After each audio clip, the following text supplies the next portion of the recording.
NBA's most terrifying question about Victor Wembanyama. Nobody saw this coming. Not the scouts, not the executives, not the fans, not even the players who have spent the last 2 years trying to stop him. Victor Wembanyama was supposed to be the perfect future of basketball. The once-in-a-generation superstar, the 7'4" phenomenon, the player who could block your shot on one end, drain a three from the logo on the other, then calmly explain the meaning of competition in a post-game interview like a college philosophy professor. But something has changed, and if you've been paying attention, you've probably noticed it too. Because over the last year, a growing number of NBA fans, analysts, and even players have started asking a question that nobody wanted to ask about the league's brightest young star.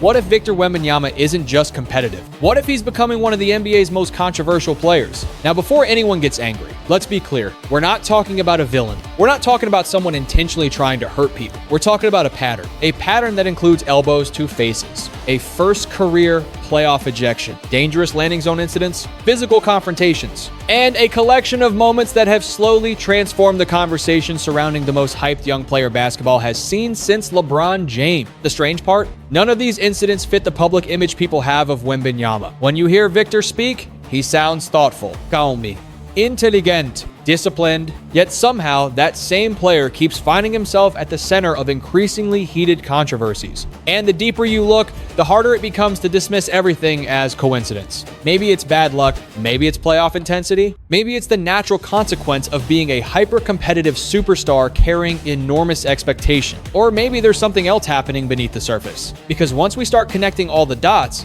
a very different picture begins to emerge. A picture that includes one shocking playoff ejection, one finals controversy that nearly exploded across the basketball world, one moment that reminded fans of one of the most infamous dirty plays in NBA history, and one viral confrontation that had millions of viewers wondering whether Wembanyama was about to start the biggest fight of his career. The craziest part? Most people only know pieces of the story. Very few have seen the entire timeline put together. And once you do, you may never look at Victor Wembanyama the same way again. Because this isn't just a story about foul. It's not just a story about physical basketball. It's a story about reputation. And in the NBA, reputation can change everything. One moment can become a narrative. One narrative can become a label. And one label can follow a player for the rest of his career. So how did we get here? How did the NBA's golden child suddenly become one of the most debated players in basketball? And is the criticism actually fair? That's exactly what we're about to find out. But before we dive into the evidence, I want to hear from you. Where are you watching from today? And after hearing the title of this video, what's your first reaction? Do you think Wembanyama is simply playing hard? Or do you think some of these incidents are starting to become a real concern? Comment your country, city, and type 1 if you think it's just intense competition. Type 2 if you think the concerns are legitimate. And if you love deep NBA stories, player drama, and the biggest conversations happening around the league, make sure you subscribe right now because this story gets a whole lot crazier from here. Draymond's warning suddenly sounds different. The spark that made this whole conversation explode did not even start with Wembanyama himself. It started with Draymond Green. And when Draymond talks about physical basketball, people listen, even when they hate what he says. Draymond has built an entire career on the edge. He knows what it means to play with fire. He knows what it means to cross the line, get blamed, get suspended, get criticized, and still walk back onto the court like none of it changed who he is. So when he started talking about European players being physical, sneaky, and sometimes a little dirty, fans immediately split into two groups. One side said Draymond had no right to talk. The other side said maybe he was saying something NBA players already knew but were afraid to say publicly. And then Victor Wembanyama's name entered the conversation. That is where everything got uncomfortable because Wemby is not supposed to be part of that category. He is not supposed to be mentioned in the same breath as players who use extra elbows, late contact, and questionable positioning to gain an edge. He is supposed to be the clean superstar, the future face of the league, the guy kids imitate in driveways, the alien who plays above everyone else, both literally and symbolically. But basketball is never that simple. The moment Draymond framed European basketball as a world where players learn little physical tricks early, fans started rewatching Wemby's most controversial plays with a different lens. Suddenly, the elbows did not look random. The landing zone moment did not feel harmless. The shove did not feel like normal playoff emotion, and the Zubac chase became more than comedy. It became part of a bigger question. Is Wemby simply adjusting to NBA physicality, or has he always had a darker competitive edge that people ignored because they were too busy admiring the highlights? That is what makes this story so dangerous for his image, because once fans start looking for a pattern, they usually find one. And once the internet finds a pattern, it does not let go. The ejection that changed the conversation. The first moment that truly shifted the narrative came in the playoffs. Wembanyama was already playing like a man possessed. Every game felt like a message. Every block felt personal. Every three felt like a warning to the rest of the league that this was no longer about potential. This was about takeover. Then came the Naz Reid incident. At first, it looked like normal playoff traffic, bodies moving, arms tangled, contact in the paint, the kind of moment that happens when giant athletes are fighting for space and every possession feels like it could decide a season. But then the replay started, and suddenly, the tone changed. Wemby's elbow caught Naz Reid high. The officials went to the monitor. The arena waited. And when the call came back as a flagrant 2, the entire conversation around Victor Wembanyama took a hard left turn. A flagrant 2 is not just a foul. It is not just rough contact. It is the league saying the play crossed a serious line. And because of that call, Wembanyama was ejected. The first playoff ejection of his career. For most young stars, that alone would have been the story. But Wemby made it even bigger after the game. When reporters asked him about the situation, he admitted he did not fully understand why he had been thrown out. That answer stunned people, because this was not a random bench player. This was Victor Wembanyama, one of the smartest, most thoughtful, most studied young players in basketball, a player who talks like he has been preparing for greatness his whole life. And yet in that moment, on one of the biggest stages in basketball, he seemed confused by one of the most important disciplinary rules in the game. Fans reacted instantly. Some laughed, some defended him, some said it proved he was still young and learning, but others saw something very different. They saw a player whose physical edge was developing faster than his understanding of the consequences. And that is a dangerous combination, because in the NBA, talent gives you attention, but repeated controversy gives you a reputation. And after that night, Wembanyama was no longer just the alien. He was the alien with a file. When greatness starts playing angry, to understand why things kept escalating, you have to understand the pressure Wembanyama was under. This was not just another young star trying to win game. This was the most hyped basketball prospect in 20 years, trying to prove that the hype was still too small. Every arena treated him like an event. Every opponent wanted to test him. Every camera followed him. And every mistake became a national conversation. Then came the MVP discussion. When Shai Gilgeous-Alexander received the award, a lot of fans agreed with it. But anyone watching Wembanyama closely could feel that he did not take it lightly. He did not complain. He did not make a dramatic social media post. He did not turn himself into a victim. He simply played like he had received a personal insult. That is a terrifying thing about Wemby. His anger does not always look loud. Sometimes it looks calm. Sometimes it looks silent. Sometimes it looks like a 7'4" player walking into a game and deciding that every defender in front of him is about to become part of a message. He was blocking shots that should have been impossible. He was hitting threes from distances that made coaches shake their heads.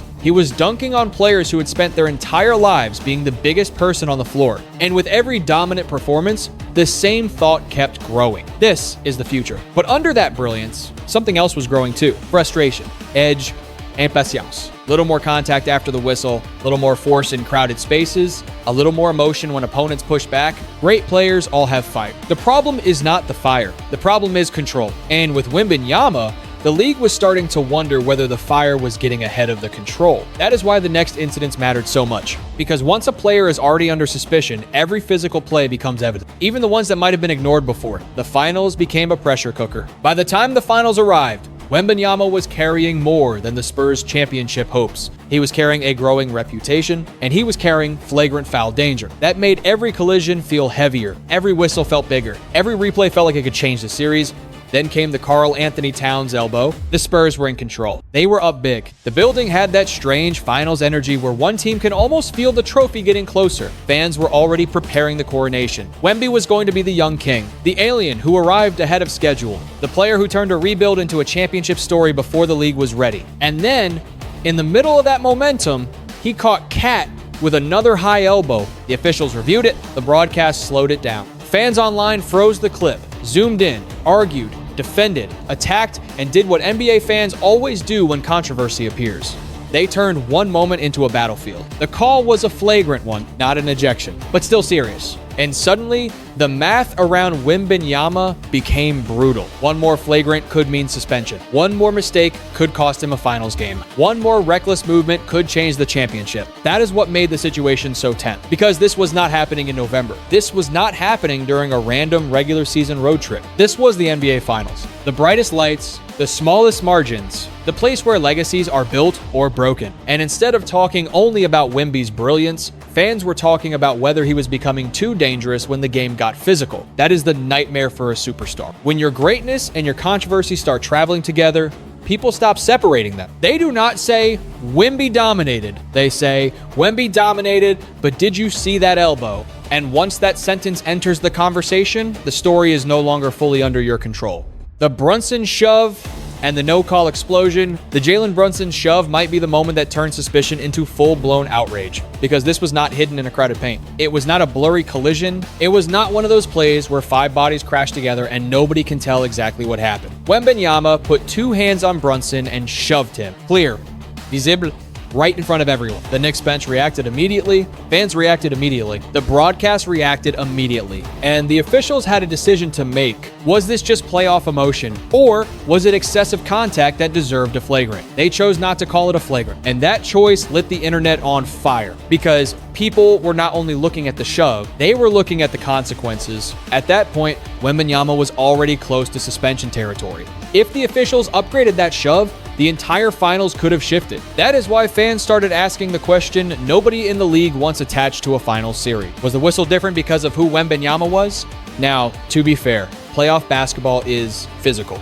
Not every push is a flagrant. Not every heated moment deserves a suspension. Officials have to manage the game, but NBA fans do not always trust game management, especially when the player involved is the league's next global superstar. That is where the conspiracy talk began. Some fans said the league wanted Wemby on the floor. Others said the refs were afraid to make a call that could decide the final. And others said Brunson would never get the same benefit if the roles were reversed. Whether those arguments were fair or not, they spread fast. And once a fan base believes a superstar is being protected, every whistle becomes suspicious. That is exactly what happened here. The shove became bigger than the shove. It became a symbol of star treatment, a symbol of inconsistent officiating. And for Wembanyama, it became another entry in a growing list of moments people were using to question his style. The landing zone moment that made fans nervous. Then came the play that made people stop laughing. Brunson went up for a jumper, a normal shot, a routine basketball moment. But when he came down, Wembanyama's foot was in the space where Brunson needed to land. Every real basketball fan understands why that matters. You can foul someone on the arm. You can bump someone in the chest. You can hit someone on a screen, but getting into a shooter's landing zone is different. That is the kind of play that can change a season. It can twist an ankle. It can ruin a playoff run. It can alter a franchise's entire history. And NBA fans have a long memory for that kind of contact. The moment people saw Brunson come down near Wemby's foot,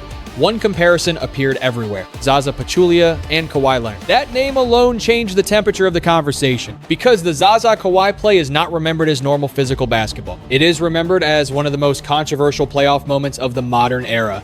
So when fans started comparing Wembanyama's foot placement to that play, they were not just criticizing him. They were putting him near one of the darkest reputational categories in basketball. That is serious. Now, was Wemby trying to hurt Brunson? Nobody can honestly prove that from a clip. Basketball moves fast. Closeouts are difficult. A player as tall as Wembanyama covers space differently than almost anyone in NBA history. But the problem was not just where his foot landed. The problem was that people believed he appeared to look down. That single detail changed everything. Because when fans think a player knew where he was stepping, the conversation becomes much harder to control. Brunson was okay. The Knicks survived. But the image stayed. And sometimes in the NBA, the image is what damages you most, because people do not remember every explanation. They remember the screenshot, they remember the slow motion, they remember the feeling in their stomach when they thought something bad was about to happen. And for Wembanyama, that feeling became part of his new reputation. Is it dirty?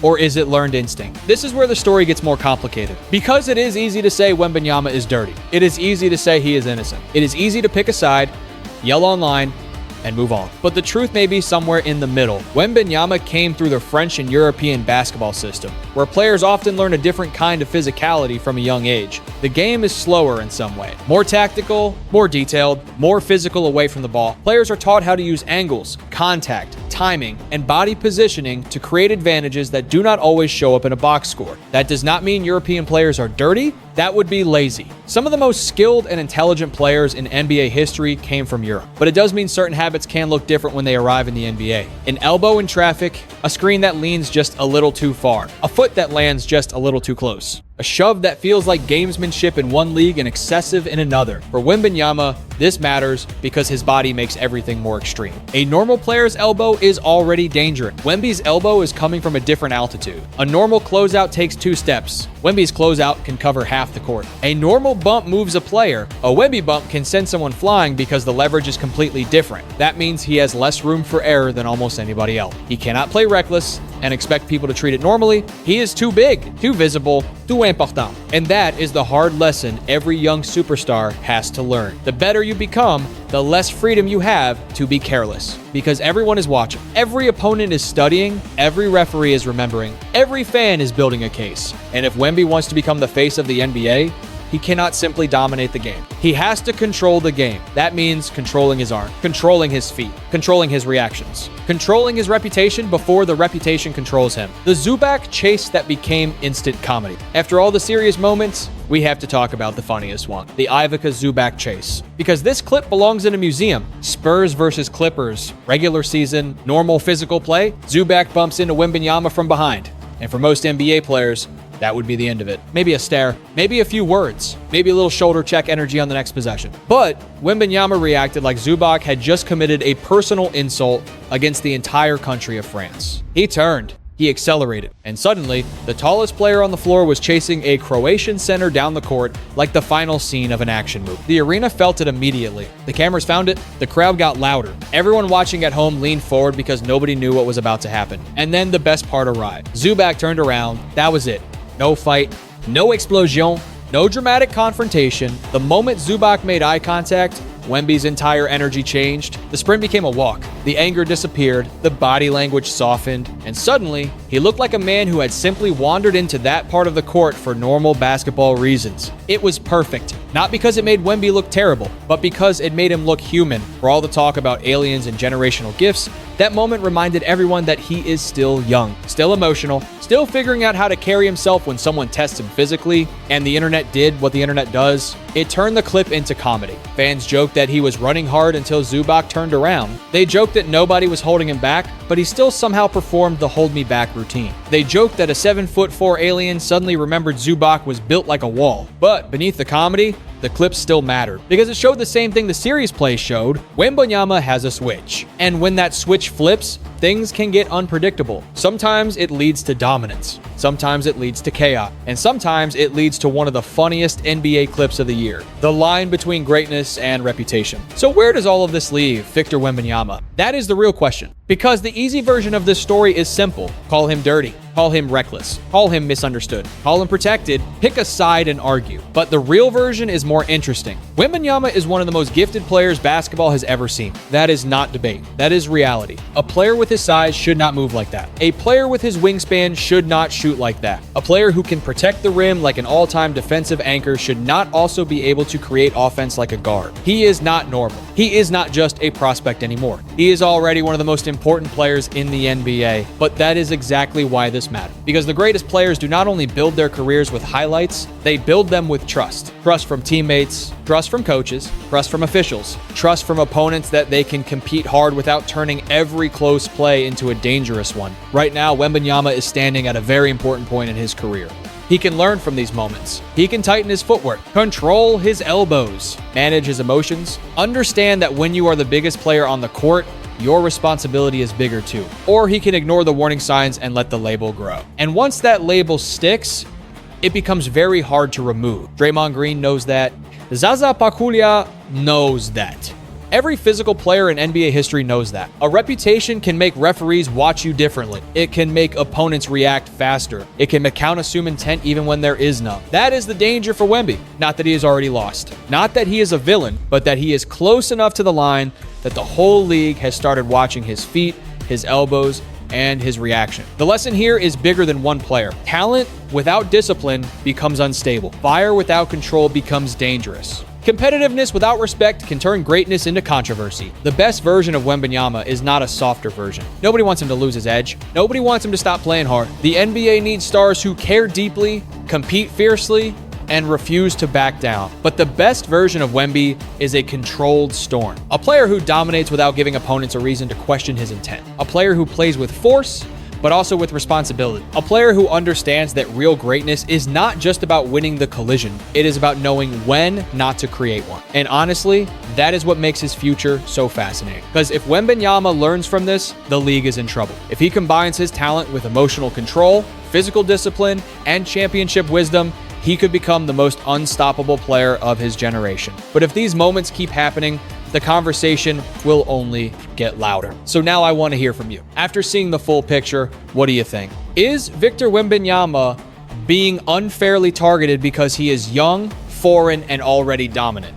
Or are fans right to be concerned about the pattern? Comment 1 if you think Wemby is just playing intense playoff basketball. Comment 2 if you think he needs to clean up his game before the label follows him forever. And tell me where you are watching from, because I want to see how far this NBA debate has traveled. If you enjoyed this breakdown, subscribe to the channel, hit the like button, and share this video with another NBA fan who needs to see the full story. Because with Victor Wembanyama, the story is not over. It is only getting started.